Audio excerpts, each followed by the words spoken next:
Greetings, this is Graham Warren working with you on the Antico, Caffe, Greco case. The intention here is to show you the model building process, excuse me, and then in subsequent clips, we'll debug and validate the model and then talk about how to set up the different scenarios for the case. So just in brief, this is the world's third oldest coffee bar. It's located in Rome. There are currently 3 baristas serving this coffee shop in this fictional account. And they each serve an independent stream of customers coming at them at the rate of 38 per hour. They serve coffees in a time that is normally distributed with a mean of 90 seconds and a standard deviation of 20 seconds. That means essentially that they serve at the rate of 40 per hour, but times are normally distributed. So the moves that management can make here would be, just leave it as is. They can also get the baristas some training, which would reduce the standard deviation of the service times by 50% from 20 seconds down to 10 seconds. They can also choose to lump all of the orders, excuse me, into one queue, and then to pool the baristas and to have them serve, that one queue of customers, one waiting line of customers. That's a pooling alternative, and they could do both the training and the pooling. And then finally, they could look to replace baristas using fully automatic coffee bars. These so-called Arduino Venus get the name straight. It's a Victoria Arduino Venus coffee bar, kind of antique looking, but they're in fact can be purchased new. They are semi-automatic, and so moving to a fully automated version would keep the processing rate the same as the human baristas, but there would be no variability. All right, so we're going to build the AnyLogic model. So launch AnyLogic, just clear the welcome screen, and I've got some pre-existing models that are available here, but we're going to go and create a new one. And so I'm going to call it ACG model. Let's try that again.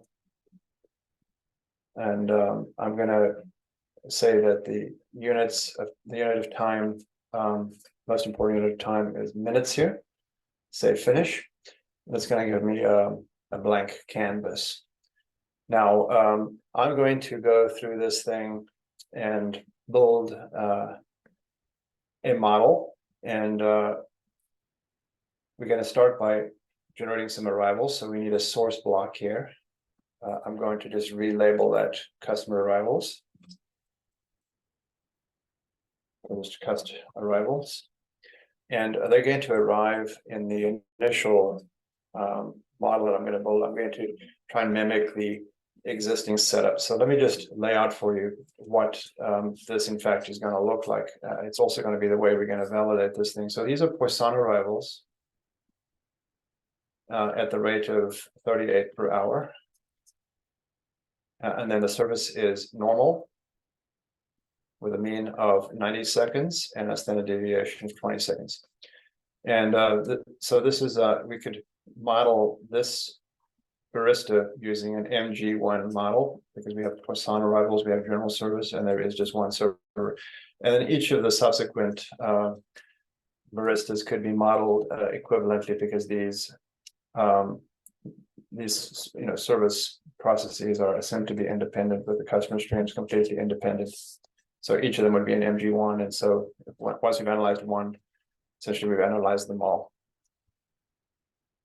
Okay, so I've generated my arrivals, and then I want to create a service pool. So I'm going to pull that up here, and I'm just going to say this is our servers. And there's going to be one server at the outset. And I think that's all I need. I think I'm going to just force statistics collection on, because I want to figure the utilization on that. Let's see. Okay, I'll check that. And then I'm going to have customers come in and seize one of these servers. Now, the seize block here actually has a queue. You can see there's a little block. So I want to connect these guys.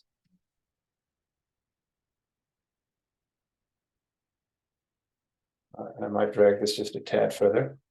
Also want to start a timer so that I can figure out how long these folks wait before their order actually arrives. And so there's a start measure, time measure start. I want to shorten that just a little bit to just timer start. Okay, and I think I'm going to get, I think that's good. All right, so then these guys are going to serve, seize a server. I want to give some queue capacity here because I don't know if we're going to have 3,000 people waiting. We're going to serve folks, seize these folks. Well, I need to say who I'm serving. I'm grabbing one, and I'm going to seize them one by one. And I want to get I want to get statistics collection on this as well. So let me check that box. Right. So what's happened is folks have come in at the rate of 38. They seize one of the servers. Currently, there's only one server in that MG1 setup that I've just described. From there, we have them go through a delay, which models the coffee making process. So here, the coffee will be made. And I'm going to get statistics collection on that just in case. And then I'm going to release the server. Put that in. Yeah, let's just say release server. And so any server that was grabbed here would be released. I want to stretch that out just a tad. No, I'm good. And then I want to dispose of that customer. So it's the customer sync. Of course, the customer actually enjoys the beverage and then chats and leaves. But for our purposes, for analytic purposes, once they've got their coffee, they're no longer of interest to us. And we're going to, just from the perspective of modeling the waiting times.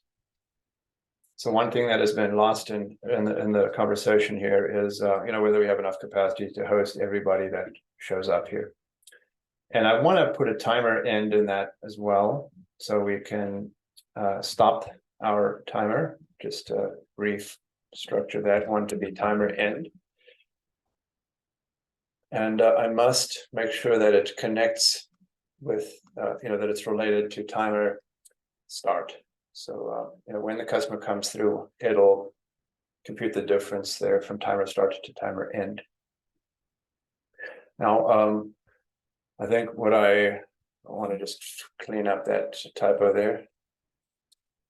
I also want to make sure that I've got the service time distribution set up appropriately. I've got statistics being collected there, but I want this to be a normal distribution. And the parameterization here is the minimum value. I don't want values for the time distribution to, go below 0. So that is the minimum, and then the maximum is infinity, and then the mean 90, and the standard deviation 20. And I'm just going to remove any other number in there. Okay, so again, the parameterization for that box is normal, 0, infinity, 90, 20, and that is in seconds. And it's okay to have different units here. Let's go back and just review what I have for customer arrivals. And that's at the rate of 38, but I need to make that per hour. Okay, so the fact that I've got different time units expressing these things differently is just fine. 90 seconds average service time translates to 40, service of 40 per hour. So that's the service rate. Okay, now I want to collect some statistics here. So I'm going to go into my statistics block. I want to get a utilization on the server pool. So let's just say server util. It's a continuous, it's a time-based variable that I'm looking to sample, the utilization across time. And so it's going to be servers dot, and then there's a built-in function that you need to know about called utilization. And that's going to then capture the utilization time average it for us. I also want to figure out what the line length is. So this is L sub Q. It's also it's a continuous time variable. So I want actually let's go ahead and let me just say C's server. I need to change this from C's to C's servers. And then I'm looking for the size. That is the average queue length. So again, that is a built-in function. So let's just correct this to be C's server. So this one needs to be a Z here. Okay. What else do we need? All right, I'd like to get a histogram and an average for the waiting time. So that I'm going to use a histogram for. And I'm going to just call it W sub Q. And I want to get it from timer end and then just distribution without parentheses. And let's make it maybe an orange. Let's see what I got here. Bright orange, not available. Hey, there it is. Okay. Okay. And I think, we're probably good here. Let me just review. So I've got arrivals at the rate of 38 per hour. We're going to debug in the next clip, but I at least want to just make sure that I've got all the obvious stuff in here. C server. And we are grabbing one of the servers. There's currently one of those servers in the pool. The make coffee has got that normal distribution. Oh, I need to change the capacity of this to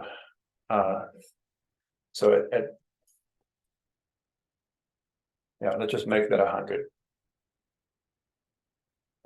It's going to be limited by how many servers they have, but really this only needs to be however many servers you ultimately test. I'll just make it 100 so that it doesn't become a problem. And then the server release looks good. So I think we're good. So let's end the clip here, and then we'll come back in the next clip and look at running it, debugging it, and validating it.